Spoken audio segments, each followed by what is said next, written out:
Super Supportive by Sleyca. Chapter 157, Family Matters 3, Part B.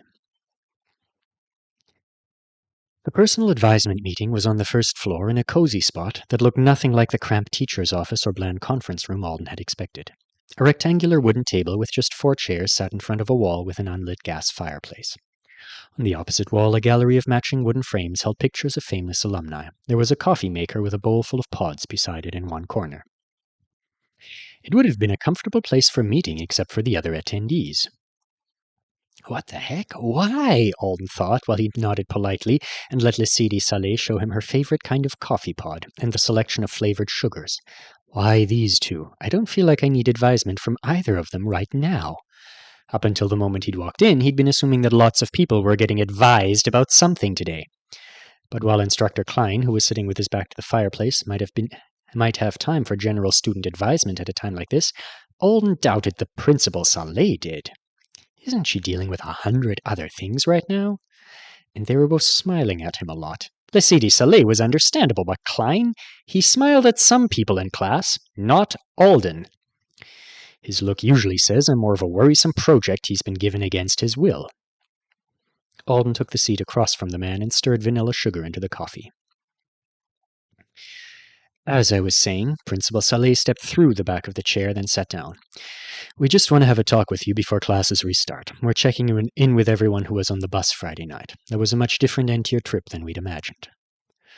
Alden relaxed immediately. It made more sense for this meeting to be conducted by the two of them if they were only checking on the few students who'd been on the span.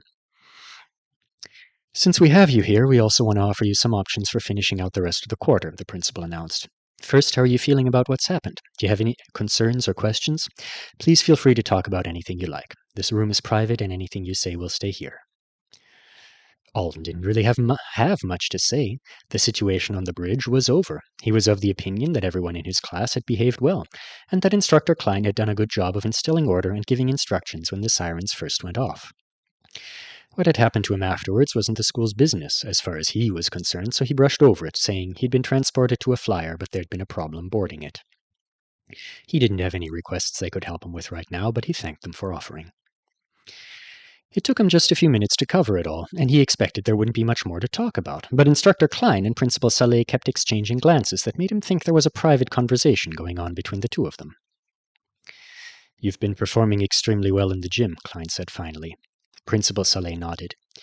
In the short time you've had since you were accepted, your progress has been exceptional. We were talking about it just before you arrived. A preservation talent that doubled as a shield for you was already useful. In the past couple of weeks, it's revealed a remarkable depth and versatility. Thanks, said Alden. I'm still working out how I caught the tennis balls with my eyes closed. I've made a little bit of progress. Think it's going to take me a while to get the hang of it, but when I do, it should be really interesting. Yes, Lady Saleh smiled again. Very interesting. The new word chain you've learned is also going to be helpful to you, Klein offered. Mastering chains is a good way for someone in your position to make up for low foundation points. If you have a knack for them and you're willing to dedicate the time necessary to make them a reliable part of your toolkit, that's something we'll support. Even if it leads to the occasional classmate to decide you're cheating with performance-enhancing drugs, the principal added lightly. I decapitated that classmate, thought Alden, so we're even now. He was about to sip his drink when Klein said, with as well as you've done, we all think it's only a brief matter of time before you level.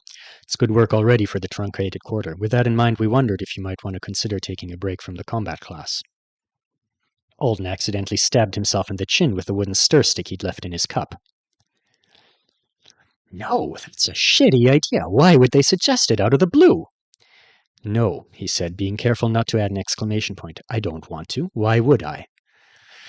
We only have a few more classes until the end of term, said Instructor Klein. In the long run, skipping them for the sake of recovery and personal study might be for the best.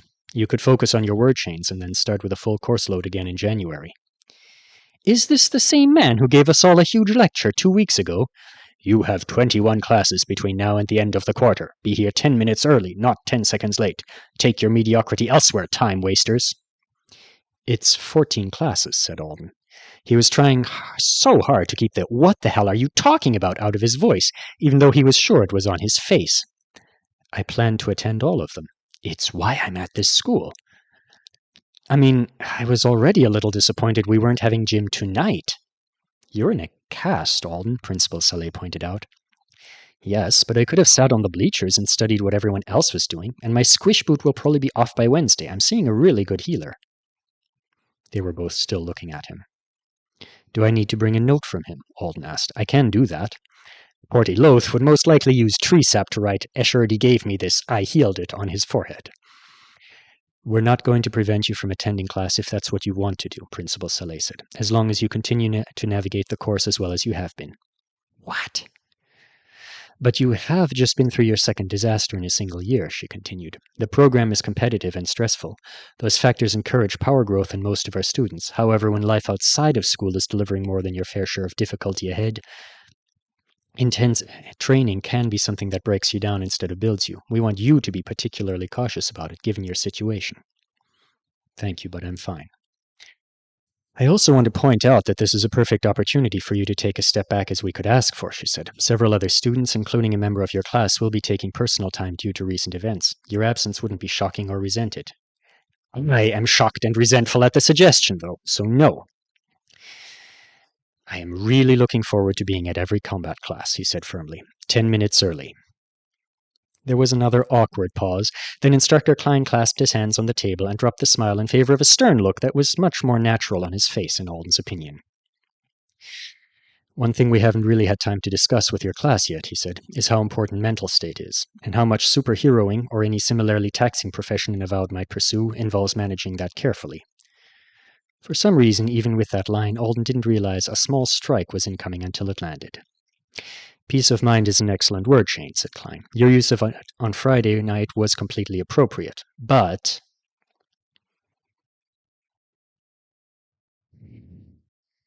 This is not a big deal. Alden shoved his hand forward to make the nonagon go faster.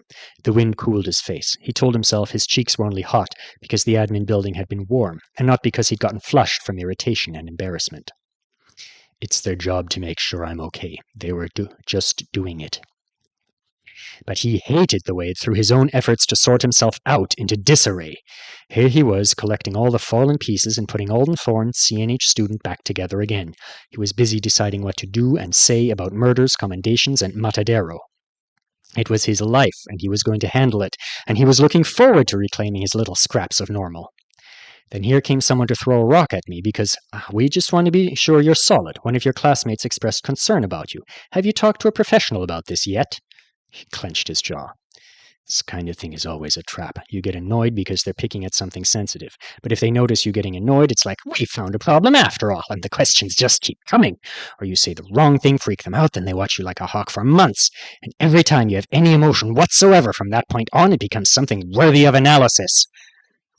Not that that would be happening here. He was just having flashbacks to a particularly horrible period in elementary school. Torsten Klein and Lesedi Saleh did seem willing to accept his decision not to prop his feet up and twiddle his thumbs for the next 5 weeks' worth of combat classes. Alden had explained that the incident on the bus had been triggered by the sudden lack of system features. That kind of thing wasn't going to be happening every other week. I hope. He wondered who'd noticed and expressed concern. Not Hao-Yu, obviously. He was fine expressing concern to Alden's face. Let it go. Think of the good things about the meeting. They approved of his progress and his word chain study. He'd gotten a free coffee. They hadn't asked what was up with him and Escherdy. Though Klein had made an odd comment about how he might want to steer clear of the university's cultural advisor that could have been a reference.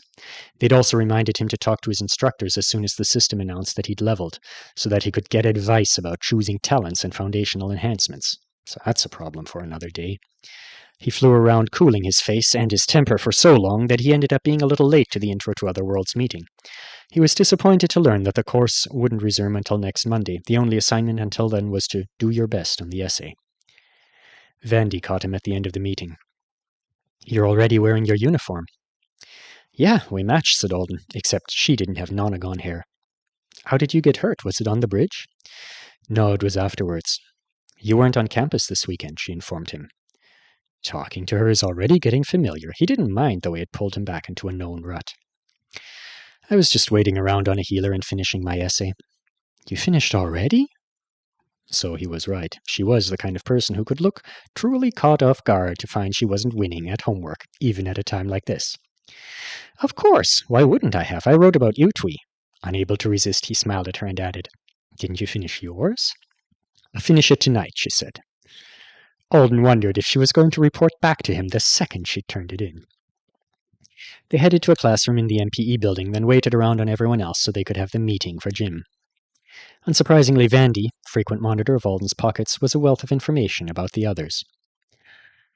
While she watched Alia Velra's speech on a tablet, she told Alden she was worried about Maricel, who she'd barely seen or heard from since Friday, and Tuyette, who was dealing with a family situation. Everly had announced she'd be taking up running to build her stamina, and Jerry was trying to talk her into hockey instead. Winston and Finlay had had a spat that neither of them would talk about. Marcia had gotten told off yesterday for trying to practice jumps with her polearm in the street beside the Dome Village, and the class's object shaper had gotten emotional after the campus vigil and confessed to his roommates that he thought if he'd died during the flood, nobody would have remembered his name. Maricel and Rebecca had leveled. No one was celebrating them as much as they usually would have, because Jeffy had gotten 2 levels, and yesterday, the mother of a man he'd life-jacketed had come to campus and told him he could have a free lamp. A lamp? She owns a lighting store. Vandy paused at the tablet. Did you level? Nope. I'm surprised Constantine didn't. He has been practicing for months, and he says he had a breakthrough, so he's a little disappointed. She pursed her lips. Alden wondered if she was disappointed in her own progress. They'd only been at school for a short while, but most of the students had been practicing as well as they could for weeks or months prior to applying. People who hadn't leveled before they were accepted, which was most of them, were bound to be getting antsy, even if Klein had told them not to. What he calls the system's eccentric management of leveling really does give it a lot of control over our behavior and moods, doesn't it? Its tendency to announce a level up after an avowed had achieved something or learned something new about their powers was both encouraging and manipulative. If leveling announcements came at exactly X amount of dominion over the universe gained, it would be more honest. But then it might have had to tell Jeffy he'd leveled a month ago at a random moment, and he'd have been depressed all of the talent options involved water. Now it could tell him he'd gained 2 at once to drive home the point that success came with being helpful and aquatic. Alden felt... I don't know how I feel about them affixing, he realized, but it's not simple. He hadn't had to think too hard about his classmates leveling up yet. When it came to progressing as an avowed, dealing with himself filled his plate and then some. And when he had thought about what the others would do, it had mostly been because they were all talking about it. They wanted it. They'd joined Talent Dev for it. Leveling the classes they'd chosen would make them proud and happy. It would make them stronger. They would get new spells and skills. They would mold themselves into people that could never be without the system. They could never be without the system. And it wouldn't hurt. And they wouldn't ever know. Even if they understood in the factual sense, they wouldn't know. He stared at the empty desks that filled the row in front of him. Vandy kept giving him a rundown of everything, but her voice faded into the background. It's not right. So much of it is wrong. He couldn't grapple with it right now. He turned back to Vandy. She was telling him that someone who had family in Apex was talking about moving off campus to live with them. Just then Olive and Reinhard walked into the room. He was carrying his bow. She was wearing pink tights and sneakers that squeaked on the floor, which would have made it easy to distinguish her from the silent, illusory Olive walking behind her, even without Alden's unique detection method. You're talking about people moving off campus? I'm thinking about it too, Olive said. I love the dorms, but at the moment I just want to hug my mom and brother about 10 times a day and make sure they're safe. Family matters more than anything else, right? What happened to your foot? Reinhard asked, grabbing a desk 2 up from Alden. It's from when you shot me during combat assessment, said Alden. The old wounds flare up every now and then. Ha! You're funny today. Where did you go when you left the video call from 2761st General Evil Artona 1. Connection fee waived. Alden stood up from his desk. Sorry, I'm getting a call. Need to take this. He hurried out and down the hall before slipping into an open classroom and shutting the door behind him. As soon as he accepted the call, Evil Art appeared. She was on her window seat lounger, arms crossed over her chest. Alden scanned the room around her for signs of Stuart. Usually he was right there to snatch the tablet from his sister. Are you squashing him again? He asked in Artonan. Both of her pink eyes were focused on him. When she didn't answer for half a minute, Alden wondered what was up. When it went on for another half a minute, he got nervous. Where's your brother? In the big living room, she said finally, trying to force everyone else to understand something that I can already tell will only ever make sense to him. Well, that's an answer. She pointed the middle three fingers of one of her hands at him. Stu likes you more than I realize. What does that mean? She didn't seem mad, but she did seem a lot less jokey than usual. He did name Alden after me, Alden answered when he couldn't think of anything else to say. We do talk every week. Yes. But he experiments sometimes in pursuit of personal development. He has phases. Alden waited. Questions about the home-wandering human were asked today, and he was forced to confess that he didn't contract with you for privacy of the house. Oh shit, is he in major trouble for that? Stuart made it sound like it wasn't going to be a huge issue. I don't mind getting a tattoo for that, Alden said quickly. I have no desire to share information that shouldn't be shared. What kind of idiot would even want dirt on these people? It sounded hazardous for health. It's not that serious, said Evil Art. Not to me, anyway. I just wanted to look at you a little harder. Alden swallowed. And I wanted to tell you that Stu will either call you soon or never again, depending on how the discussion in the big living room goes. Why? Alden asked. Did I do something? No, he's just fallen into the trap of a family negotiation, she smiled. We'll see how it turns out.